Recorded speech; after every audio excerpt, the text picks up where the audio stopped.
Hello കൂട്ടുകാരെ, എല്ലാവരും സുഖമല്ലേ? ഇന്നത്തെ ഉച്ചയൂണ് എന്തൊക്കെയാണെന്ന് നോക്കാം. ചോറ്, പിന്നെ നല്ല മുളകും ഉള്ളിയും കൂടി ഇടിച്ച് വറുത്ത ഉണക്കച്ചെമ്മീൻ, പച്ചമുളക്, വെളുത്തുള്ളി ഇല്ല, ഇഞ്ചി, പച്ചമുളക്, വേപ്പില ഒക്കെ ഇട്ട നല്ല മോരും ഒഴിച്ച് ഉണക്കച്ചെമ്മീനും കുറച്ചിട്ട് നല്ലോണം കുഴച്ച് കഴിക്കണം. അപ്പോൾ മനസ്സും വയറും ഒരേപോലെ നിറയും.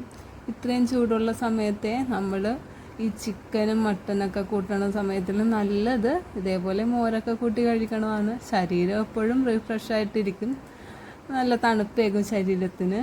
അതാൾക്ക് എപ്പോഴും നല്ലത് കേട്ടോ. ഇനി എൻ്റെ കുഞ്ഞിപ്പെണ്ണ് മോര് കുടിക്കണ കണ്ടാലോ? ഇതാണ് എൻ്റെ ലിറ്റിൽ പ്രിൻസസ്. ഭയങ്കര ഇഷ്ടമാണ് കേട്ടോ മോര്. കുട്ടികളും കൂടി കുടിക്കണോണ്ടേ അധികം മുളകൊന്നും ഇടൂല. ആവശ്യത്തിന് ഇച്ചിരി എരിവിന് വേണ്ടി മാത്രം പച്ചമുളക് ചേർക്കാറുള്ളൂ. ഭയങ്കര ഇഷ്ടമാണ് എൻ്റെ കുഞ്ഞിപ്പെണ്ണിന് മോര്. ഉണ്ടോ കുഞ്ഞുനാക്ക് നീട്ടി വന്നെ ഉണ്ടോ? ഇപ്പം എല്ലാവരും നല്ല രീതിയിൽ വെയിലൊക്കെയാണ്, നല്ലോണം വെള്ളമൊക്കെ കുടിച്ച് ഇങ്ങനെ ഇത് ശരീരത്തിന് തണുപ്പേക്കണ ഫുഡൊക്കെ മാത്രം കഴിച്ച് നടക്കാം കേട്ടോ. നോമ്പെടുക്കണ എല്ലാവർക്കും എൻ്റെ ഹൃദയത്തിൽ നിന്നുള്ള പ്രാർത്ഥനയാണ്, ഈ ചൂട് കാലത്ത് നോമ്പ് പിടിക്കണതിന് സമ്മതിക്കണം. എല്ലാവരും നന്നായി